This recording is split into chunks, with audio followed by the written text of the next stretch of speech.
미국엔 나스닥, 우리나라엔 코스닥이 있다면 뉴스쇼에는 뉴스닥이 있습니다. 뉴스쇼 증권시장 뉴스닥 오늘도 두 분과 함께합니다. 민주당의 박수현 의원 그리고 국민의힘의 전 비전전략실장 김근식 교수 어서 오십시오. 안녕하세요. 예. 어서 오십시오. 오늘 뭐 시간이 없으니까요. 네. 바로 본론으로 키워드부터 여쭙죠. 박 의원님은 뭐 골라오셨습니까? 제가 직접 말하는 것보다 김근식 교수가 저의 상한가가 뭘 것 같습니까? 이야기해 보시죠. 뭐 어대명으로 당선이 거의 뭐 확실하게 90%로 됐기 때문에 거기 공보단장 받으셨으니까 아, 일단 축하드립니다. 예, 이재명 오늘 후보 상한가. 그렇습니다. 저는 그걸 주제로 가져왔습니다. 잘 골라오셨어요. 김근식 교수님은 상한가 하한가 중에 뭘 골라오셨을까요? 예, 저희는 상한가 같기도 하고 하한가 같기도 하고 잘 모르겠어서 가져왔는데요. 네. 민주당은 끝났습니다만 저희들은 5월 3일까지 일주일이 남았습니다. 네. 그래서 중간에 한번 2명으로 압축이 되기 때문에 음흠. 찬탄 후보가 될지 반탄 후보가 될지 알 수 없는 상황이라서 찬탄 반탄 후보 갈림길. 아. 그래서 애매하게 이게 상한가도 아니고 하한가도 아니고 상한가도 아니고 하한가도 아니고 아무튼 가져갔다. 예, 아무튼 가져왔습니다. 가져갔다. 상장은 시켰습니다. 거의 하한가에서 보합세라고 보면 됩니다. 보합세가.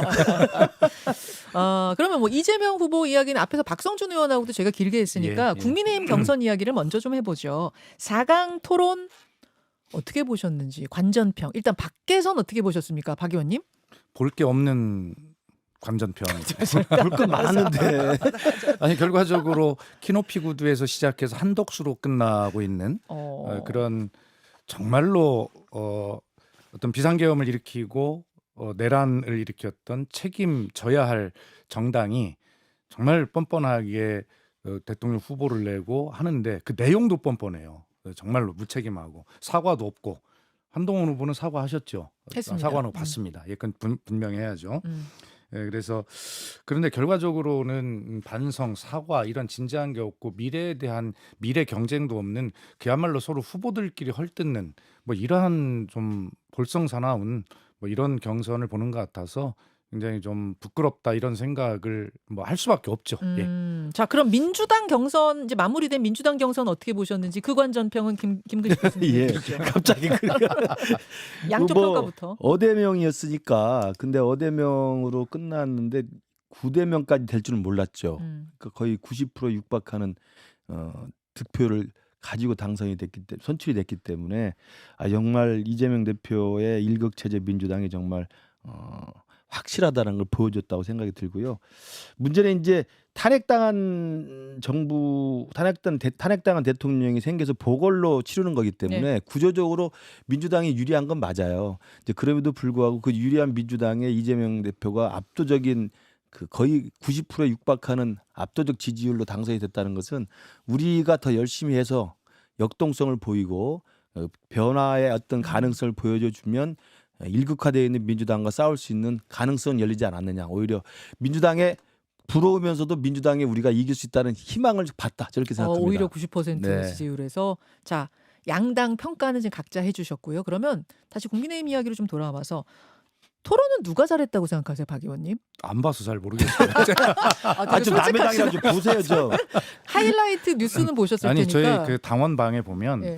절대 국민의힘 경선 토론을 보지 마라. 그렇게 돼 있어요? 왜요? 화가 나서 죽을 지경이다. 이런 게 쭉 올라와요. 그래가지고 안 보게 되는데 그러나 그 중에도 아까 말씀드렸지만 홍준표 후보와 한동훈 후보의 토론이 역시 재밌더라고요.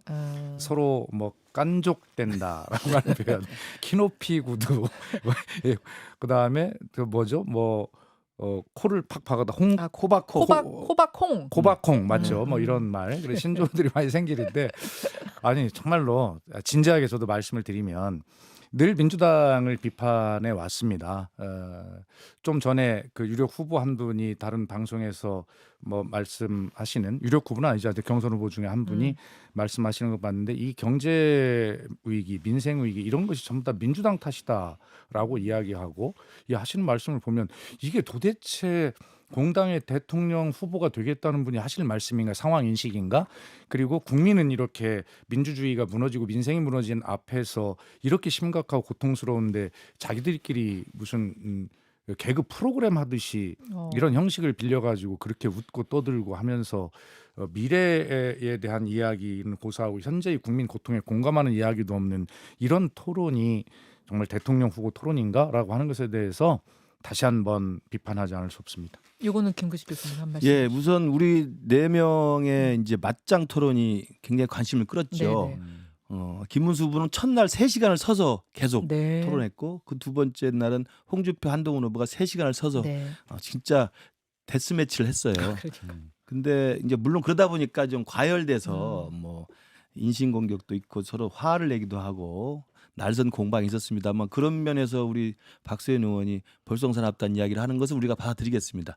이제 그렇지만 민주당은 정해졌기 때문에 재미가 없고 뭐 정해진 각본대로 가는 거니까. 근데 이제 우리는 4명 중에 누가 될지 아무도 모르는 거예요. 또 2명으로 압축해서 또 1명이 뽑아야 되기 네, 때문에 네. 그래서 너무 치열한 불확정성의 후보 선출 과정이기 때문에 재미도 있지만 좀 과열된 건 있지만 제가 볼 때는 확실하게 선을 보였다. 선을 갈랐다. 아까 제가 찬탄 반탄했듯이 홍준표 김문수 후보 같은 경우 이번에 맞짱 토론과 사자 토론을 통해서 어떤 게 드러났냐면 김문수 후보는 일관되게 부정선거를 안철수 후보도 물어보고 한동훈 후보도 물어보는데 거기에 대해서 부정선거 아니라는 이야기를 한 번도 한 적이 없어요.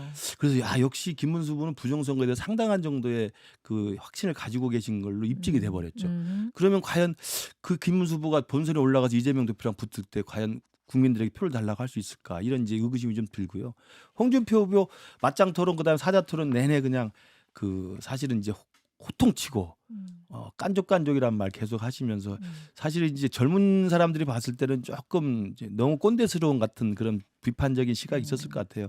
이제 그런 면에서 좀 과연 이재명과 싸울 수 있을까 생각이 들고 한동훈 후보도 제가 볼 땐 잘 싸운 면도 있지만 또 너무 지나치게 싸나웠어요. 근데 싸납다는 게 뭐냐면 물론 치열한 싸움이다 보니까 싸납게 주고받는 설정이 있었지만 나이가 어린데 그래도 선배들한테 너무 싸나운 모습을 보이면 우리 기존의 우리 당원들이라든지 고정 지지층들은 약간 거부감이 그래도 좀 있을 수 있다. 그래서 그 특히 김문수 후보에 대해서 정가 이야기를 했다가 그건 너무 과도한 이야기여서 그다음 사자 토론 직전에 백브리핑에서 그건 또 사과를 했더라고요.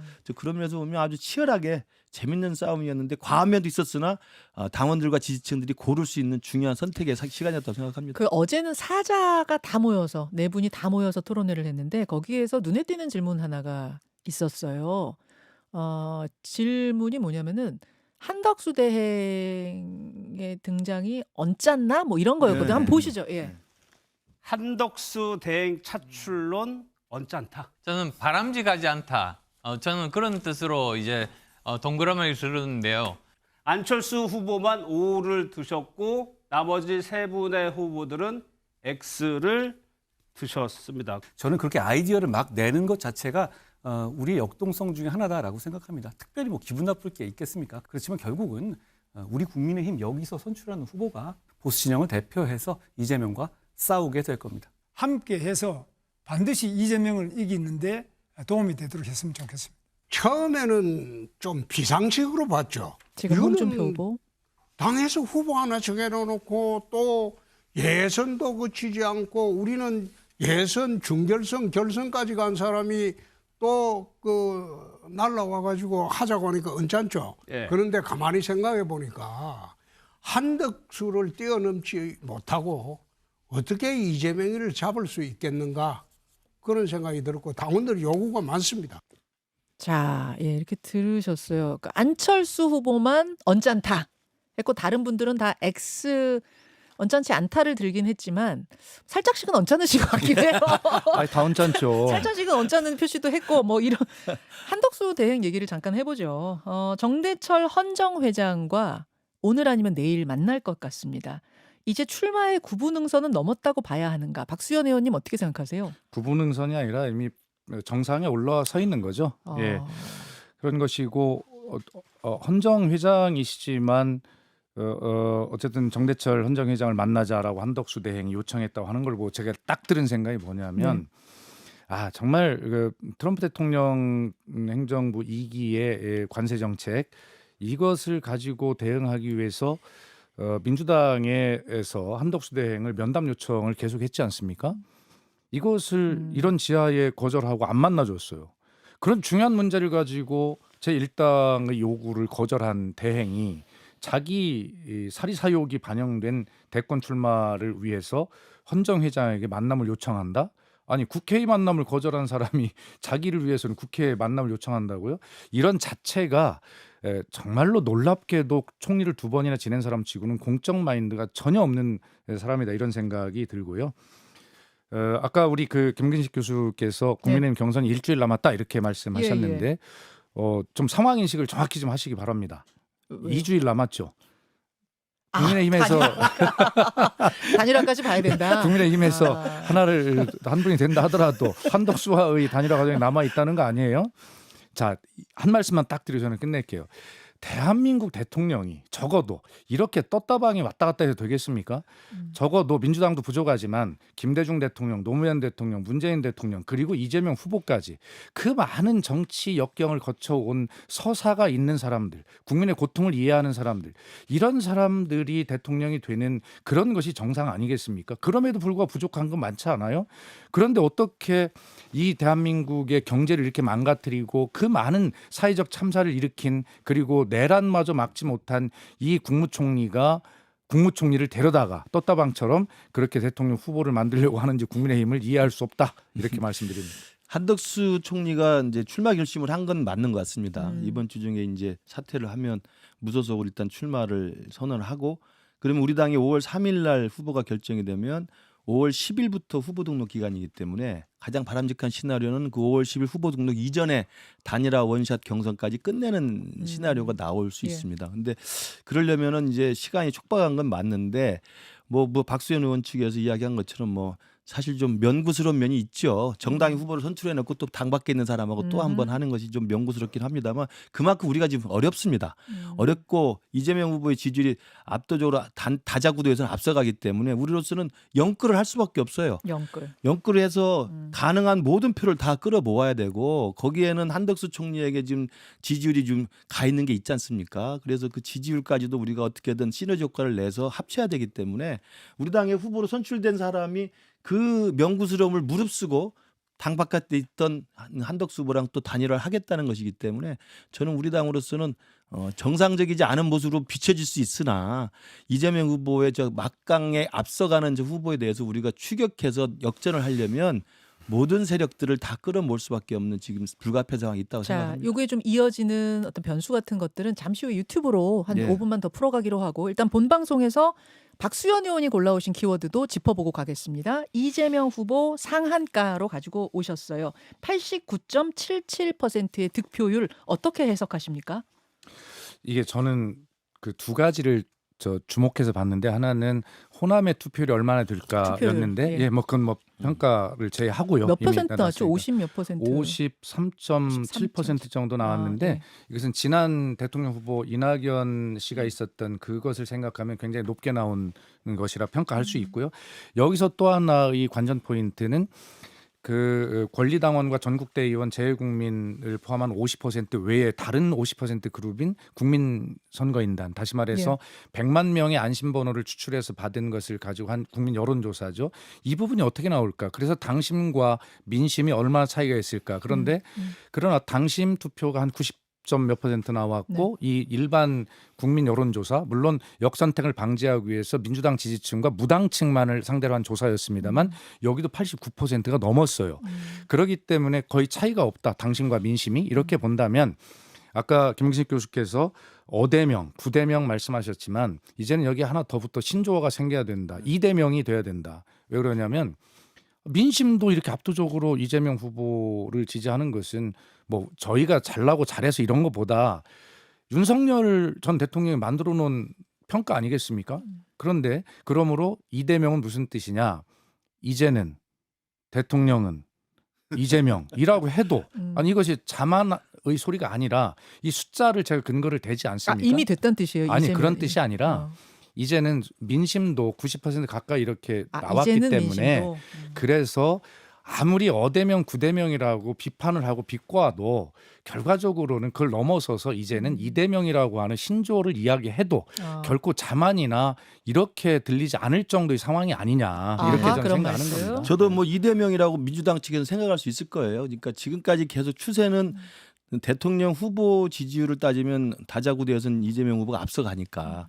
근데 50%대는 여전히 지금 올랐다 내렸다 하는 측면이 있고요. 물론 이제 중도로 확장하는 추세가 좀 있습니다. 그래서 네. 저희 당으로서도 굉장히 그 부분을 좀 예의주시하고 있고, 왜냐하면 우리 당에서 지금 막 그 경선하는 과정에서 치고받고 하는 과정에 이재명 대표는 계속 중원으로 확장하고 있거든요. 그래서 빨리 우리 당에서 후보가 결정이 되면 이재명 그 앞서가는 후보의 확장성의 한계를 여전히 우리가 갖고 있는 상황이 있어서 다 반 이재명 표 또는 대한민국의 미래를 이재명 후보에게 맡길 수 없다고 불안해하는 많은 국민들을 다 결집해서 아직 확장성의 한계를 보이고 있는 이재명 대표 선두 지지율을 우리가 추격해 가자. 저는 그렇게 할 수밖에 없다. 그래서 이대명이라고 생각하시는 그 박수현 의원이 많이 계시면 계실수록 우리는 좋습니다. 그 말씀 드립니다. 하여튼 이대명이라는 이 표현은 자반이 아니라 숫자에 근거한 그런 겸손한 표현입니다. 그리고 어대명과 겸손하지는 않아 보이던데. 아니, 어대명과 구대명이라고 그렇게 비꼬았던 데 대해서 그렇게 한번 돌려드리고 싶은 그런 마음도 있는 겁니다. 그러니까 국민 선거 인단 예, 네, 예. 투표에서도 높은 이 그렇습니다. 득표를 얻었다는 부분을 강조하신 건데요. 네. 알겠습니다. 이제 남은 변수들을 좀 짚어봐야 되거든요. 이 변수들을 유튜브로 두 분과 조금만 예, 더 예. 짚어보기로 하죠. 일단 라디오는 인사드립니다. 고맙습니다. 감사합니다. 감사합니다. 지금 이재명 대표, 이재명 후보의 89.77의 의미를 박수현 의원이 한참 설명해 주셨어요. 이대명이라고 설명하셨습니다. 예. 이제는 국민들한테도 뭐라 그러셨죠? 아까 뭐 되게 멋있게 민심에서도 뭐. 설명하셨는데 생각이 잘 안. 이제는 아니 이게 김근식 교수가 제가 이대명이라고 하면 예. 벌써 다 된 것처럼 하냐 자만 빠졌다 이렇게 할 거기 때문에 예. 제가 설명을 다 했지 않습니까? 예. 그동안 어대명과 구대명이라고 그렇게 비아냥거리더니 이제는 국민들도 89.21%를 지지를 하셨으니 이제는 이대명이라고 해도 될 만큼 이제 비웃을 거리가 없다 이런 말씀을 드렸습니다. 알겠습니다. 그래요. 그래. 아무튼 뭐 높은 지지율 나왔고, 예. 근데 이제 그것도 우리 당이랑 똑같이 역선택 방지 조항이 들어간 것이어서 설문조사 할 때 민주당 지지층과 이제 무당층한테만 전화가 설문조사 간 거기 때문에 거기서 뭐 89% 나온 건 정말 대단한 수치죠. 우리는 지금 뭐 과반이 안 나와서 두 명을 다시 추리해야 되는 상황인데, 근데 늦게 추월해서 올라가는 역동성이 훨씬 볼만할 거예요. 예. 그러면은 이제 몇 가지 질문들을 좀 추려볼 수 있을 것 같아요. 우선 이재명 대표 같은 경우는 뭐 민주당 대세인 거는 확인이 완전 된 거고, 그렇죠. 다자 여론조사를 해도 대세가 맞아요. 여론조사 하나 보겠습니다. 가장 최근 것으로 저희가 뽑아왔는데요. MBC가 코리아 리서치에 의뢰해서 4월 24, 25 이틀 동안 조사했습니다. 1,009명 대상으로 전화 면접 방식인데 쭉 이렇게 후보들을 이제 줄 세워봤어요. 그랬더니 이재명 43, 한덕수 10, 홍준표 9, 한동훈 8, 김문수 6, 이준석, 안철수 각각 3, 3 이렇게 나왔습니다. 합치면 30입니다. 아, 이분들 다 합치면 30이에요? 더해봤어요, 제가 금방. 아, 30? 20, 더 30 되나요? 넘는 것 같은데? 36이지. 그런가요? 네. 잠깐만, 19, 36. 27, 이준석 빼고 30. 33, 36, 이준석까지 합하면 39. 39, 네. 이준석 후보 빼면 36, 그렇죠. 다 합치면 39. 왜 줄이세요? 왜 산수 못 하시는 척 하시는 거예요? 왜? 아니 저희 좀 속셈이 이대명의 지금 아무튼 이재명 후보가 지금 다자 대결에서는 뭐 월등하게 앞서가는 대세인 거 맞습니다만 네. 국민의힘이 후보가 뽑히고 한덕수 후보와의 단일화까지 되고 혹은 그걸 넘어서 제3지대 빅텐트 단일화까지 된다. 이러면 이게 그럼요. 본선에 변수가 생길 거냐 말 거냐 저는 그 부분이 좀 궁금해요. 이제 그러니까 남은 이제 변수는 뭔가? 대선이 뻔하게 되면 지금 다자구대에서 무지하게 앞서가는 것으로 보이는 이재명 후보가 대통령 당선이 될 거라고 생각하지만 정치는 생물이고 게임은 끝날 때까지 끝난 게 아니잖아요. 경기는 끝날 때까지 끝난 게 아니어서 저기도 지금 물론 산술적으로 다 합친다고 될 건 아니겠지만 이재명 대표를 빼고 이 중도 보수 특히 보수 쪽 모든 그 후보들 합치면 39는 나오잖아요. 이준석 후보까지 하면 39. 예, 그러니까 물론 그래도 좀 다시 한번 집니다만은 보여주세요. 여론조사. 집니다만 39가 나오고 그래서 제가 아까 말씀드린 추격해가는 우리 당의 입장에서 영끌 전략밖에 안 되는 거예요. 그러니까 그래서 연끌할 수밖에 없다. 그렇죠. 주말- 영끌 전략 하지 않으면 도저히 뭐 상대가 안 되는데 그래서 제가 생각하는 건 지금 이번 2025년 보궐선거 대통령 선거는 2007년 싸움이 될 거냐 2002년 싸움이 될 거냐예요. 그러니까 2002년 정봉주 노무현 단일화. 그렇죠. 예. 그다음에 2007년은 정동영 MB였는데 그렇죠. 그때는 너무 압도적인 표차가 너무 심해서 정동영 지지하는 사람이 투표장에 안 나가면서 민주화 이후에 가장 최대치의 표차로 이명박 후보가 압승을 합니다. 예. 이제 그렇게 이재명이 끝까지 갈 건지 2007년처럼 아하. 아니면 2002년도 사실은 초반에는 이해창 후보가 앞서갔었죠. 그렇죠. 상당히 앞서갔었죠. 그럼요. 이해창 후보 한 30대 중반 정도 계속 유지했고 당시 노무현 후보는 20대 초반 정도였습니다. 거의 10% 이상 차이가 났었는데 막판 뒤집기에 성공해서 정몽준과 노무현이 극적 단일화를 해가지고 사실은 1년째 앞서갔던 이해창을 뒤집어 엎잖아요. 그것도 몇십만 표 차이로 뒤집어 엎습니다. 이제 그런 극적인 역정승이 가능할지. 그래서 2002년 사례와 2007년 사례에 어떤 게 될지는 우리 당이 하게 달렸다고 생각합니다. 2002냐 2007이냐. 아 오늘 정치 맛집이 있어서 제가 길게는 못하겠네요. 저 잠깐만 다시 한 번만 보여주십시오. 근데 중요한 게 뭐냐면은 빅텐트를 꾸렸을 때, 그래서 아까 영끌이라고 표현하셨는데 막 영원까지 끌어서 빅텐트를 끓였을 때 10 더하기 9 더하기 8 더하기 6 더하기 3 더하기 3 이렇게 해서 39가 상술적으로 나오느냐, 그렇죠. 아니면 다 합쳐놨더니 이게 막 지지층이 포개지고 어쩌고 저쩌고 하면서 빅텐트가 시너지를 내지 못하느냐. 그러니까 빅텐트냐 빈텐트냐 이거거든요. 예. 빅텐트는 엄청난 효과를 낼 수도 있지만 빅텐트가 빈텐트가 되는 경우도 있어서 저는 그 성격이 되게 중요한 변수일 것 같아요. 박 의원님 어떻습니까? 그러니까 빅텐트라고 하는 것은 결과적으로 예를 들어 동물이 있잖아요. 상대를 만나거나 뭐 이럴 때 보면 자기 자신을 과대하기 위해서 막 몸집을 부풀려 보이고 공작 날개를 피우고 그러지 않아요? 빅텐트는 결과적으로 약한 사람이 정말 살기 위해서 커 보이려고 하는 과장에 불과하다. 그래서 빅텐트는 역대 한국 정치에서 상표는 있었어요. 네. 상표는 있어요. 제품이 등장한 적이 없습니다. 아 그런가요? 그러면 상표는 있대 제품은 없다. 아 빅텐트 아니라 그러니까 노무현 정몽주는 단일화였으니까 빅텐트랑은 좀 그럼요. 다르다는 거죠. 그건 다르죠. 그리고 빅텐트라고 하는 것은 기둥이 튼튼해야 되는데 기둥이 있었던 적이 결과적으로 정몽준이라고 하는 후보 네, 네. 재력도 있고 한 30% 지지율을 갖고 있던 기둥이 하나 있었어요. 안철수, 예. 호남이 전체적으로 현역 의원들이 뭉쳐서 한 30석 가지고 있었고 그런 기둥이 있었는데 결과적으로 이런 것도 성공을 못해요. 3지대가 성공하지 못했고 거기 3지대를 중심으로 빅텐트를 친다는 거 기둥 하나 가지고 안 되거든요. 그런데 이번에는 아까 김 교수도 얘기했지만 결과적으로 한덕수 후보의 지지율이 다 고만고만하고 아까 마땅치 않은데 그래도 뭘 괜찮다라고 국민의힘 후보들이 얘기하는 것은 해볼만 하거든요. 지지율이 비슷하니까. 그러니까 하자고 하는 거죠. 그래서 결론을 내리면 이 빅텐트, 제3지대 뭐 이런 용어들은 사실은 결론적으로 얘기하면 아까 빅텐트가 빈텐트라고 앵커는 얘기했지만 빅텐트냐 빈텐트냐 이랬죠. 제가. 상표는 있는데 제품이 없다라고 하는 자 박수현 이건 의원은 사기다. 빈텐트 쪽으로 좀 보신 거고 김 의원님은 어떻습니까? 물론 이제 김 교수님은? 빅텐트로는 그동안 많이 나왔었던 정치권의 그 시도는 있었습니다만 말씀대로 그게 상품화돼서 성공한 적은 없어요. 근데 아까 제가 2002년 예를 들었고 그다음에 문재인 후보와 안철수 후보의 단일화에도 내가 들었고 그러니까 단일화에 성공해서 막판 뒤집기가 성공했던 적은 많이 있습니다. 그게 또 정치의 또 다이나믹스거든요. 저는 그래서 우리가 굳이 빅텐트라는 표현을 뭐 빈텐트라고 조롱당할 수 있으니까 저는 영끌연대라고 생각을 해요. 영끌연대. 그리고 영끌연대는 시너지가 있는 후보들이 다 모여서 사심을 버리고 공적 목표를 우리가 동의하면 거기 합의할 수 있는 사람들이 모여서 하면 된다고 생각하고요. 지금 나온 저 한덕수, 한동훈, 홍준표, 김문수, 뭐 이준석까지 다 하면요. 물론 저게 산술적으로 다 합쳐질 수는 없을 수도 있어요. 그러려면 제일 중요한 게 우리 당은 경선의 기간 동안에 조금 시끌벅적하지만 경선이 끝나고 한 명의 후보로 압축이 되잖아요. 그러면 그 과거의 미련, 과거의 악감정 다 버리고 단일한 목표를 위해서 사실은 단합하고 연대하고 협력해야 됩니다.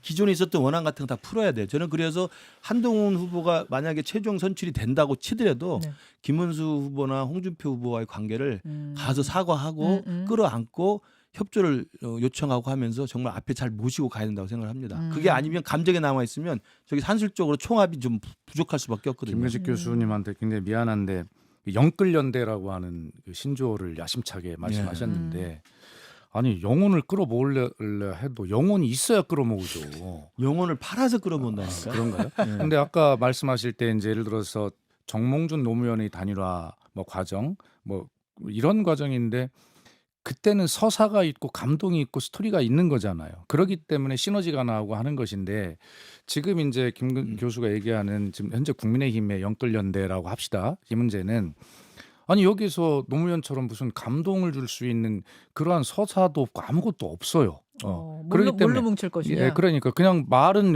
연대 좋은데 쉽게 얘기해서 내용이 컨텐츠가 아무것도 없는 그런 연대, 영혼이 없는 연끌 연대가 성공할 리가 없다. 어떻게 이게 보세요? 성공하기를 바라지 않겠죠, 당연히. 근데 제가 말씀드린 것처럼 영끌연대 기본적인 배경은 뭐냐면 이재명 후보가 대통령이 돼서는 정말 대한민국의 미래가 불안하다라고 생각하는 광범위한 국민들이 있습니다.